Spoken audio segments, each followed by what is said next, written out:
What does it mean for a video game series to evolve? Would revamping the combat system be an evolution? What about overhauling the way leveling works, or changing a game structure from linear to open world? If you asked 100 different people what a video game's evolution should look like, you may very well get 100 different answers. For me, evolving a video game series is all about changing up different gameplay elements while keeping the core of the series intact. Every game series has certain fundamental traits that define it, traits that are established in the first couple of games. These could be specific combat features, storytelling methods, or ways of exploring the world. If a series is fortunate enough to have multiple sequels, these core features should remain in every entry, regardless of how many changes are made from game to game. If that core is altered in any way, you risk fundamentally changing the game into something else entirely. That's not to say you can't make any changes to a series' core, you just need to be careful not to lose part of the game in the process. For example, if a first-person shooter turned into a third-person melee game in the sequel, the core of that series would have had a defining feature removed and replaced with an entirely different way of playing the game.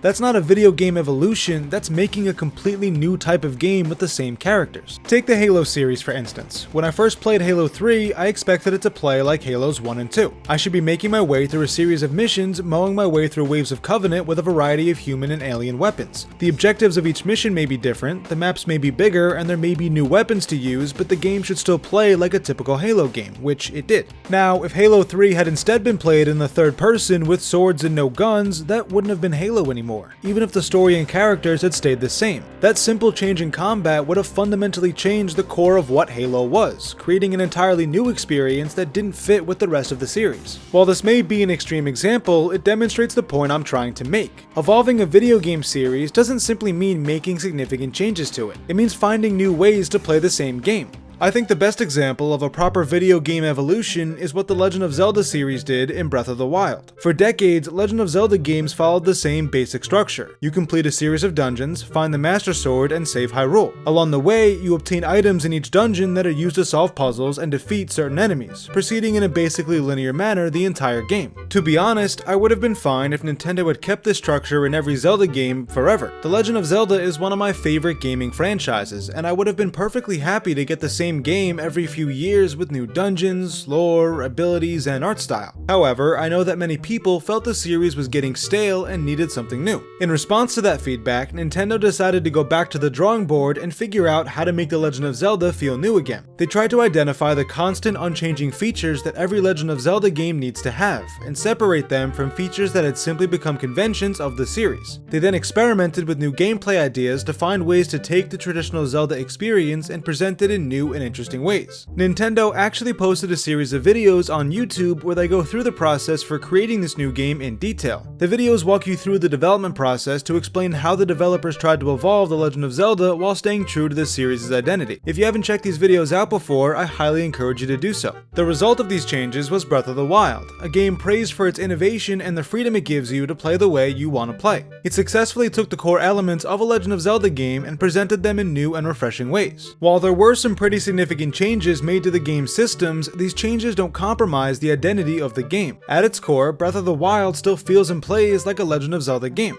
Let's look at two examples: dungeons and combat. Dungeons in The Legend of Zelda are these big thematic areas that contain a variety of puzzles to solve and enemies to defeat. Each dungeon has a new tool for you to acquire, as well as some item, person, or ability that you needed as part of the main story. These areas were always presented to you in a linear fashion, meaning you had to complete them in a specific order. In Breath of the Wild, Nintendo changed the way dungeons were handled. There were still technically 4 dungeons in the game in the form of divine beasts, but they were significantly smaller than those found in previous games. On top of that, they were completely optional and could be completed in any order you wanted. You could go help the Zora, then the Gorons, then the Rito, then the Gerudo. Or you could help them in the complete opposite order. You could also decide to ignore all these dungeons and go straight to Hyrule Castle to face Ganon. To make up for the reduction in big dungeons, Nintendo placed smaller puzzles all over Breath of the Wild in the form of shrines. These shrines each have their own challenge for you to overcome, and reward you with a spirit orb for successfully completing it. They are also optional, except for the first 4, and they can be completed in any order you want. These shrines and divine beasts represent the kind of puzzles and dungeons I expect out of a Legend of Zelda game, just presented in a different way. Combat also had some significant changes that didn't compromise the game's identity. Instead of only having 1 or 2 unbreakable swords for the whole game, you are given a variety of weapons to choose from that all break after a certain amount of use. There's broadswords, claymores, spears, and hammers, among several others. The Master Sword can still be found in this game, but it's actually not required to beat the game, and it can run out of energy, requiring requiring a small amount of time to recharge. The thing about combat in Breath of the Wild is that it still feels like the combat you see in other Legend of Zelda games. Sure, you have new weapon types and weapon degradation to deal with. Yes, there's a lot more ways to deal with enemies, such as environmental hazards and creative uses of your abilities, but I can still go up to a group of enemies, sword and shield in hand, and fight like I would in any other Legend of Zelda game. This freedom to tackle combat in new and exciting ways while still being able to swing a sword and side hop attacks like I normally would is what makes this a proper evolution of combat for this series. The freedom you are given to complete these new dungeons and puzzles also represents a proper evolution of The Legend of Zelda. These features took the core of what made a Legend of Zelda game unique and innovated on it without fundamentally changing anything about the series.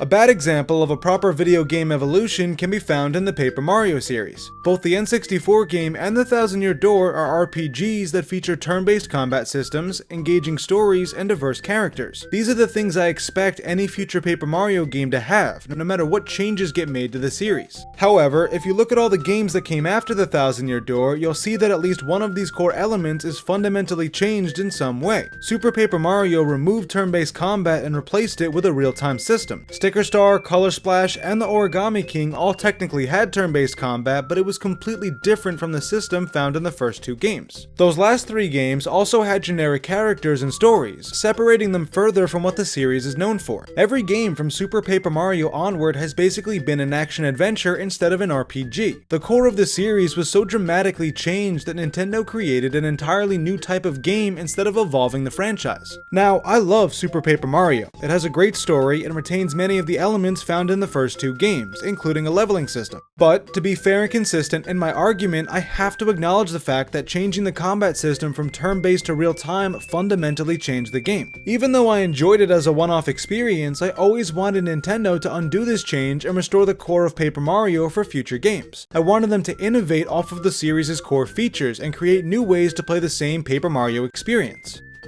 Now that we've seen a good and a bad example of how to evolve a video game series, let's try applying what I've said to another long-running franchise, Metroid Prime. Just like with The Legend of Zelda, I would be perfectly happy if Metroid Prime 4 was exactly like the first three games in the series, with a new setting and new abilities. However, I understand that video game series sometimes need to evolve and provide new experiences to keep it from growing stale. If that's what ends up happening with Metroid Prime 4, I would want the developers to follow the example set by Breath of the Wild. Break down the Metroid Prime series into the features every Metroid Prime game needs to have and innovate based on those features. Don't make any changes to the series' formula that would compromise the game's identity. For me, every Metroid Prime game should have a network of interconnected passages and rooms, roadblocks that require certain abilities to get past, and a solitary experience where the story is mostly told through lore, among other things. A proper evolution of this series means innovating on features like these without fundamentally changing them. For example, Metroid Prime should not become an open-world game. That worked for Breath of the Wild because it made sense for that series. Each Zelda game already had a sort of open world to explore, it was just made significantly bigger and more accessible in Breath of the Wild. Making such a change to Metroid Prime would completely change the Metroid experience. Likewise, I wouldn't want there to be quests other than the main story. Metroid is a solitary experience, and too much interaction with NPCs takes away from that experience, at least for me. A proper evolution may involve finding new ways to introduce the game's story beyond just scanning objects, or providing a little bit of flexibility into which upgrades you acquire first. Whatever changes end up being made, a proper evolution would make sure the series' core remains intact. That's it for me on the evolution of a video game series. Let me know what you consider a proper gaming evolution, and be sure to subscribe for more gaming discussions.